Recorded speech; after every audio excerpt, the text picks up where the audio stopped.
Neste trabalho vou falar sobre software e hardware, motherboards e processadores, tipo de dispositivos de hardware, realidade virtual, inteligência artificial, unidade de tape, plotter, placa de vídeo e unidade de CD-ROM.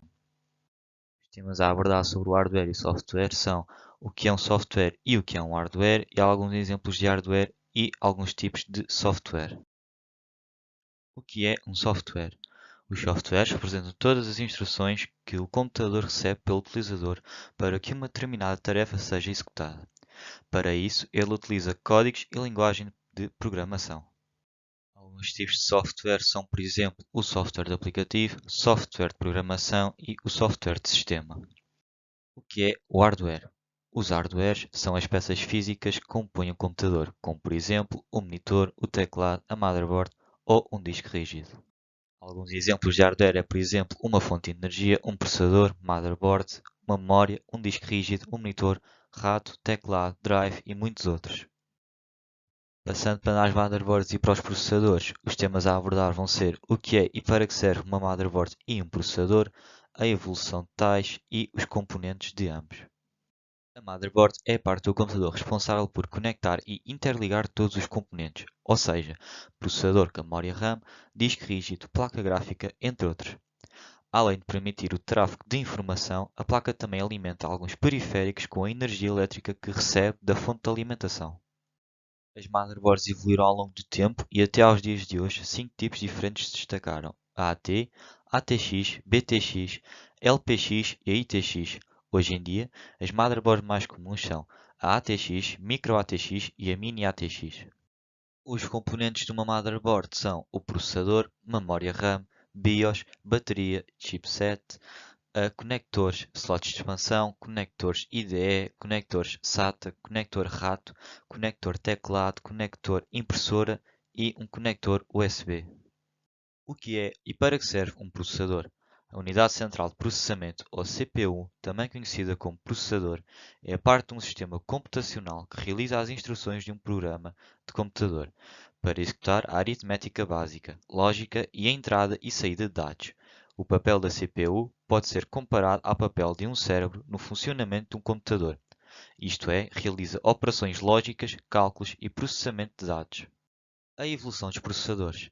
Os processadores começaram na geração pré-86, foram para a família de 86 de 16 bits, depois entram as CPUs 32 bits, 86 e 32, e os famosos 386 e 486 na década de 80. Hoje em dia, existe uma grande disputa entre grandes duas marcas, a Intel e a AMD.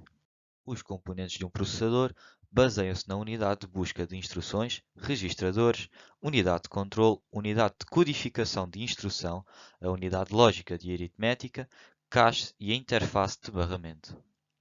Os temas a abordar sobre os tipos de dispositivos de hardware vão ser os dispositivos de entrada, de saída, mistos, dispositivos de armazenamento e dispositivos de processamento. Os dispositivos de entrada são aparelhos que ajudam o computador a obter os dados do utilizador e inseri-los no sistema de computação. Eles são capazes apenas de enviar dados e não de receber. Estes dispositivos devem ter uma modalidade na entrada, ou seja, algo que os conecta ao computador, como um cabo ou uma conexão wireless. Já os dispositivos de saída desempenham um papel significativo na informação, transformando os dados que estão no computador em uma linguagem identificável para o receptor. Os dispositivos mistos são dispositivos de hardware que têm a capacidade de aceitar dados de entrada e dados de saída do gerador ou outros dados processados. Eles também podem receber dados da respectiva mídia para enviar como entrada para um computador, ou enviar dados de um computador como saída para a mídia de armazenamento a ser armazenada. Dispositivos de armazenamento são dispositivos que são capazes de armazenar informações para posterior consulta ou uso. Essa gravação de dados pode ser feita praticamente usando qualquer forma de energia, desde força manual humana como na escrita, passando por vibrações acústicas em gravações fonográficas até modulação de energia eletromagnética em fitas magnéticas e discos ópticos. Finalmente, os dispositivos de processamento do computador são unidades que desempenham um papel importante nas operações de um computador de processamento. Eles são usados para processar os dados seguindo as instruções de um programa. Realidade virtual. Os temas a serem abordados vão ser o que é realidade virtual, os conceitos da realidade virtual, características, dispositivos e aplicação.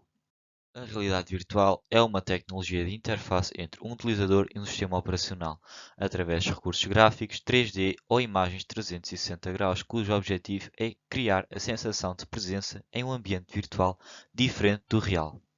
Os conceitos da realidade virtual são a interface homem-computador que simula um ambiente real e permite aos participantes interagirem com o mesmo, é a forma mais avançada de interface do utilizador com o computador, interface que simula um ambiente real e permite aos participantes interagir com o mesmo, permitindo às pessoas visualizar e manipular representações extremamente complexas.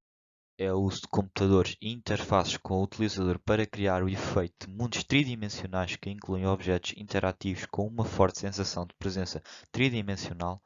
É uma técnica avançada de interface que permite ao utilizador realizar imersão, navegação e interação em um ambiente sintético 3D gerado por um computador, utilizando canais multissensoriais, e é a técnica que permite maior imersão ao utilizador.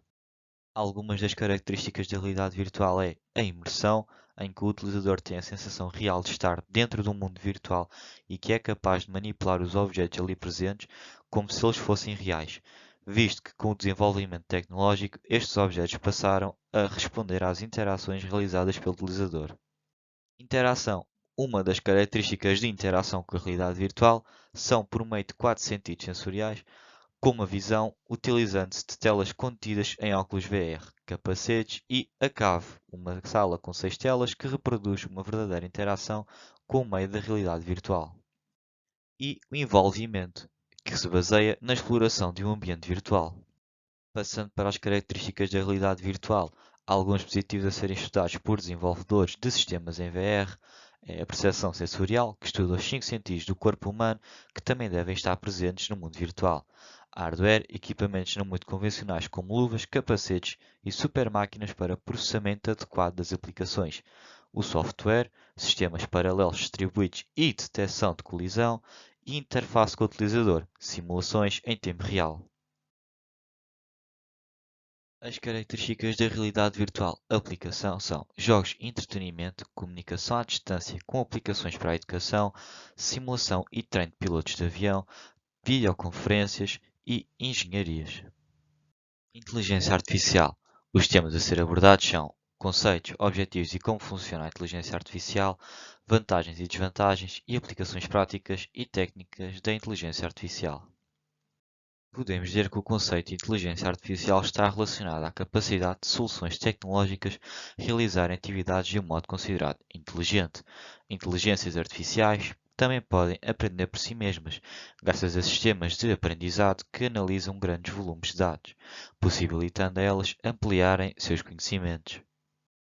As vantagens da inteligência artificial são a inovação, longas horas de trabalho sem necessidade de pausas, precisão de acerto, fácil locomoção a lugares limitados aos humanos, rápida comunicação, redução de trabalho e modernização. Desvantagens da inteligência artificial. Por se tratar de uma tecnologia relativamente nova, a inteligência artificial ainda traz questionamentos éticos, sociais e morais quanto ao seu uso. A utilização de determinadas máquinas pode acarretar na ameaça do emprego de milhares de pessoas. O uso contínuo da inteligência artificial gera isolamento social e, consequentemente, problemas físicos e mentais. Para operar e manter o funcionamento de algumas máquinas e sistemas é necessário pessoas especializadas. Exemplos de aplicações práticas e técnicas de inteligência artificial: chatbots, aplicações de gestão, assistentes pessoais, mecanismos de segurança, predições, vendas e marketing e ensino. Unidade de tape. Nesta matéria, eu vou falar sobre o que é uma unidade de tape e as suas características. Uma unidade de fita, também conhecida como unidade de fita streamer, é um dispositivo de armazenamento de dados que lê e escreve dados armazenados numa fita magnética. É usado tipicamente para ler dados armazenados em HDs. As características da unidade de tape. Em vez de permitir acesso aleatório aos dados, como nos HDs, unidades de fita somente permitem o acesso sequencial aos dados. Algumas unidades de fita antigas foram projetadas como alternativas baratas dos assinadores de disco. Unidades de fita podem ser conectados a computadores através de interfaces SCSI. Um plotter. Aqui eu vou explicar o que é um plotter e uns exemplos de plotter. Um plotter é uma impressora destinada a imprimir desenhos em grandes dimensões, com elevada qualidade e rigor, como por exemplo mapas cartográficos, projetos de engenharia e grafismo. Uma outra variação é o plotter de recorte, na qual uma lâmina recorta autocolantes de acordo com o que foi desenhado previamente no computador através de um programa vetorial. As plotters de recorte são indicadas para recorte de vinil no mercado de sinalização, comunicação visual, serigráfico, indústria têxtil, indústria de vidros e no de brindes promocionais. Conhecidos como plotters de impressão ou impressoras de grande formato, não dão saída como as impressoras desktop convencionais, utilizando programas específicos que aceitem arquivos convencionais de imagem como TIFF, JPG, DWG, EPS e outros. Essas impressoras podem usar diversos suportes como papel comum, fotográfico, película, vegetal, filmes de PVC, autocolantes, lonas e tecidos especiais. Sobre a placa de vídeo, eu vou explicar o que é uma placa de vídeo e a constituição básica dela. Placa de vídeo, também chamada placa gráfica ou aceleradora gráfica, é uma placa de expansão que gera uma saída de alimentação de imagens para um dispositivo de exibição. É responsável por gerar e renderizar gráficos tanto 2D quanto 3D. Frequentemente, estas são anunciadas como placas gráficas discretas ou dedicadas, enfatizando a distinção entre elas e as placas gráficas integradas. Uma placa gráfica é uma placa de circuito impresso constituída de vários componentes, sendo os seus principais um processador gráfico, uma memória de vídeo, um conversor digital para analógico de memória de acesso aleatório, chip de sistema de entrada ou de saída e o software do drive, além de geralmente possuir um dissipador de calor ou um ventilador. Como último tópico temos as unidades de CD-ROM. Neste tópico eu vou falar sobre o que é uma unidade de CD-ROM e a estrutura. Em português, disco compacto, memória somente leitura, é um tipo de CD desenvolvido em 1985. O termo compacto deve-se ao seu pequeno tamanho para os padrões vigentes quanto do seu lançamento e memória apenas para leitura deve-se ao fato do seu conteúdo poder apenas ser lido e nunca alterado. O termo foi herdado da memória ROM, que contrasta com tipos de memória RW como memória flash. A estrutura do CD-ROM baseia-se num disco de plástico transparente com duas faces e um orifício no centro. A uma das faces deste disco é aplicada uma liga metálica de alumínio onde serão efetivamente armazenados os dados e que cobre a maioria da superfície. Por cima da outra face são geralmente impressas imagens ou caracteres. Ambas as faces devem ser tratadas com cuidado, mas esta especialmente pois o menor dano pode inutilizar todo o disco. A face oposta é deixada limpa e livre para que o disco possa ser lido.